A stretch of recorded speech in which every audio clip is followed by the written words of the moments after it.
Assalamualaikum warahmatullahi wabarakatuh. Nama saya Nando Pradikarian dari kelas 11 IPS 2, absen 26. Di video ini saya akan menjelaskan bab 4 indeks harga dan inflasi dan bab 5 kebijakan moneter dan kebijakan fiskal. Bab 4 indeks harga dan inflasi. Pengertian indeks harga. Indeks harga adalah suatu ukuran yang menunjukkan tentang perubahan-perubahan yang terjadi pada harga dari satu periode ke periode lainnya. Kedua, ada ciri-ciri indeks harga. Indeks harga mempunyai ciri-ciri sebagai berikut.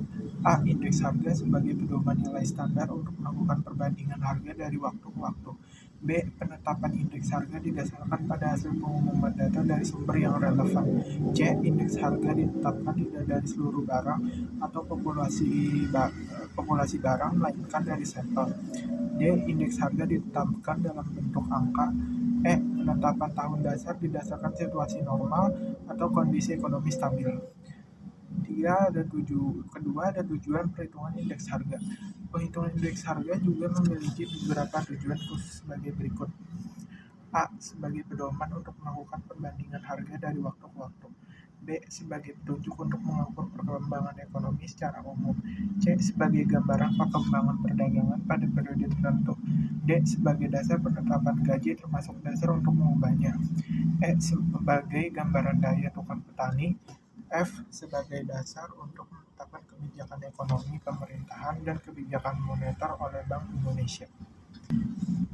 Macam-macam indeks harga. Yang ketiga, adapun jenis-jenis indeks harga secara umum dapat dibagi menjadi 6, yaitu sebagai berikut.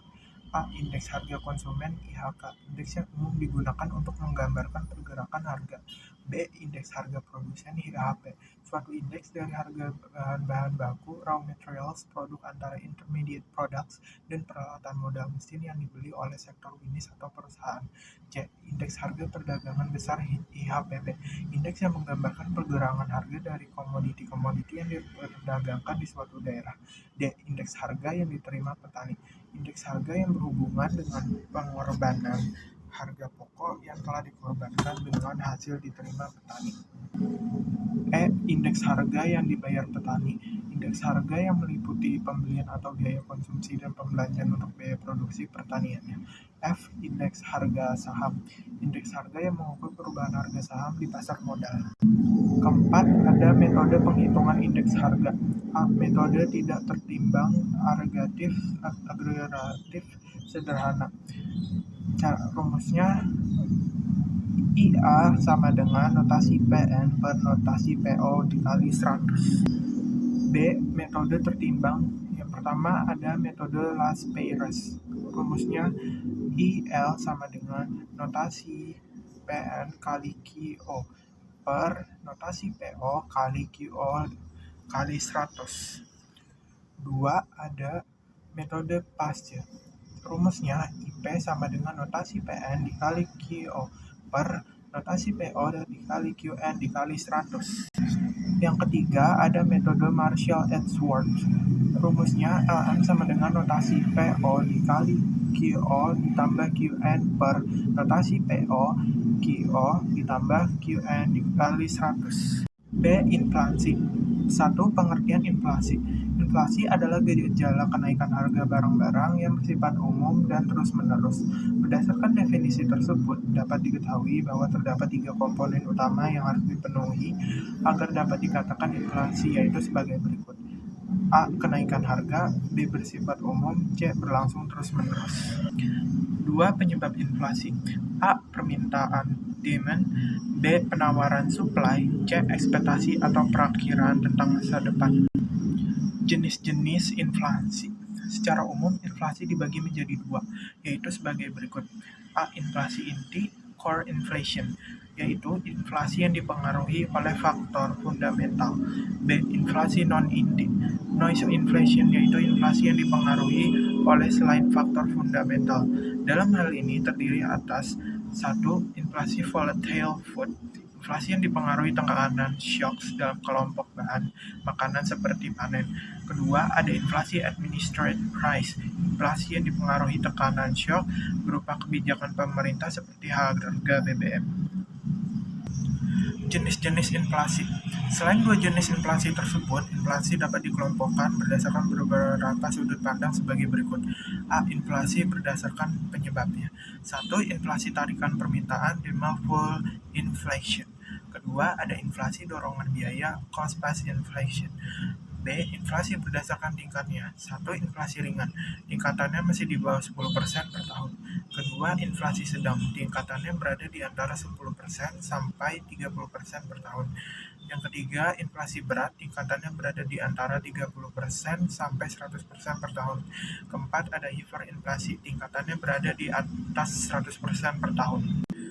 Keempat, ada menghitung inflasi. A. Indeks harga konsumen, Consumer Price Index atau CPI. Indeks harga konsumen dapat dihitung dengan menggunakan rumus sebagai berikut. IHK sama dengan PN per PO dikali 100, di mana PN harga sekarang, PO harga sekarang, harga pada tahun dasar. Adapun untuk menghitung tingkat inflasi digunakan rumus sebagai berikut. Inflasi sama dengan IHKH dikurang IHKN-1 per IHKN-1 dikali 100%. Yang B, Gross National Product GNP deflator. Adapun GNP nominal adalah GNP yang dihitung berdasarkan harga pasar yang berlaku GNP at current market price. Rumusnya GDP deflator sama dengan GDP per GDP real kali 100. 5. Dampak inflasi. Dampak inflasi terhadap suatu perekonomian diantaranya sebagai berikut. A. Nilai suatu mata uang akan mengalami penurunan. B. Inflasi mendorong redistribusi pendapatan di antara anggota masyarakat. C. Inflasi menyebabkan perubahan-perubahan dalam output. D. Inflasi menyebabkan sebuah lingkungan yang tidak stabil. E. Inflasi cenderung memperendah tingkat bunga real dan menyebabkan terjadinya ketidakseimbangan di pasar modal. 6. Ada cara mengatasi inflasi. Tindakan atau kebijakan yang diambil untuk mengatasi atau mengendalikan inflasi tersebut adalah A. Kebijakan moneter, B. Kebijakan fiskal, C. Kebijakan lainnya. 1. Ada peningkatan jumlah barang di pasar. Kedua, penetapan harga maksimum berapa jenis barang. 7. Peran pemerintah dalam mengendalikan inflasi. Kerjasama pemerintah dan Bank Indonesia dalam mengendalikan inflasi dilakukan dengan cara-cara sebagai berikut. A. Memorandum of Understanding, MOU. B. Koordinasi kebijakan. C. Tim pengendalian inflasi. C. Permintaan dan penawaran uang. 1. Teori permintaan uang. A. Teori uang statis. 1. Teori metalisme intrinsik. Menurut teori ini, uang bersifat barang. 2. Teori konvensi perjanjian. Menurut teori ini, uang dibentuk atas dasar pemufakatan masyarakat untuk mempermudah pertukaran. 3. Teori nominalisme. Menurut teori ini, uang diterima berdasarkan nilai tukar, yaitu daya belinya. 4. Teori negara. Menurut teori ini, asal mula uang karena negara. B. Teori kuantitas. 1. Teori kuantitas dari David Ricardo. Teori ini menyatakan bahwa kuat atau lemahnya uang sangat bergantung pada jumlah uang yang beredar. Rumusnya sama dengan M sama dengan kali P.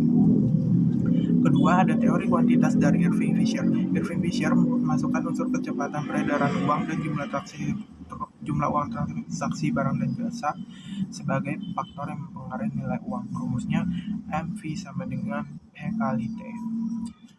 2. Teori penawaran uang. A. Teori penawaran uang tanpa bank. 1. Standar kertas. 2. Standar logam metalisme. B. Teori penawaran uang modern. Bab 5. Kebijakan moneter dan kebijakan fiskal. A. Kebijakan moneter. 1. Pengertian kebijakan moneter. Kebijakan moneter adalah kebijakan yang dilakukan oleh otoritas moneter, bank sentral, dalam rangka mengendalikan variabel-variabel moneter, uang beredar, uang primer, kredit, dan suku bunga untuk mencapai tujuan ekonomi tertentu yang telah ditetapkan. Tujuan kebijakan moneter. Tujuan kebijakan moneter sebagaimana tercantum dalam Undang-Undang Nomor 23 Tahun 1999 Junto Nomor 3 Tahun 2004 Junto UU Nomor 6 Tahun 2009 Pasal 7 tentang Bank Indonesia adalah untuk mencapai dan memelihara kestabilan nilai rupiah. 3. Instrumen kebijakan moneter. A. Giro wajib minimum GWM. Giro wajib minimum adalah ketentuan bank sentral yang mewajibkan bank-bank untuk memelihara sejumlah alat-alat liquid reserve sebesar persentase tertentu dari kewajiban lancarnya. B. Fasilitas diskonto. Fasilitas diskonto adalah pengaturan jumlah uang yang beredar dengan menaikkan atau menurunkan tingkat bunga bank sentral pada bank umum. C. Operasi pasar terbuka. Operasi pasar terbuka adalah kegiatan bank sentral dalam melakukan jual beli surat-surat berharga jangka pendek. D. Moral suasion, kebijakan yang dilakukan bank sentral untuk mempengaruhi jumlah uang yang beredar. Fungsi kebijakan moneter: 1. Menjaga stabilitas ekonomi. 2. Menjaga kestabilan harga. 3. Meningkatkan kesempatan kerja. 4. Memperbaiki posisi neraca perdagangan dan neraca pembayaran. 5. Jenis kebijakan moneter. A. Kebijakan moneter ekspansif, kebijakan dalam rangka menambah uang yang beredar. B. Kebijakan moneter kontraktif, kebijakan dalam rangka mengurangi jumlah uang. B. Kebijakan fiskal. 1. Pengertian: kebijakan pemerintah yang ditujukan memperbaiki kondisi perekonomian melalui pengeluaran spending dan penerimaan income yang di dalamnya terdapat unsur perpajakan. 2. Jenis-jenis kebijakan fiskal. A. Kebijakan fiskal defisit. B. Kebijakan fiskal surplus. C. Kebijakan fiskal berimbang. Yang ketiga, ada tujuan kebijakan fiskal. 1. Menurunkan pengangguran. 2. Menjaga stabilitas harga. 3. Mendorong investasi melalui pemberian insentif pajak. 4. Mengendalikan tingkat inflasi. 5. Menjaga stabilitas ekonomi. 6. Mendistribusikan pendapatan nasional. Instrumen kebijakan nasional yang terakhir, secara umum di instrumen kebijakan fiskal dapat dikelompokkan menjadi dua, yaitu sebagai berikut. 1. Kebijakan fiskal ekspansif. 2. Kebijakan fiskal kontraktif.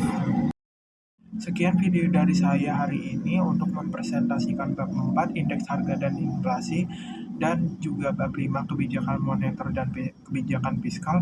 Kurang lebihnya mohon maaf. Wassalamualaikum warahmatullahi wabarakatuh.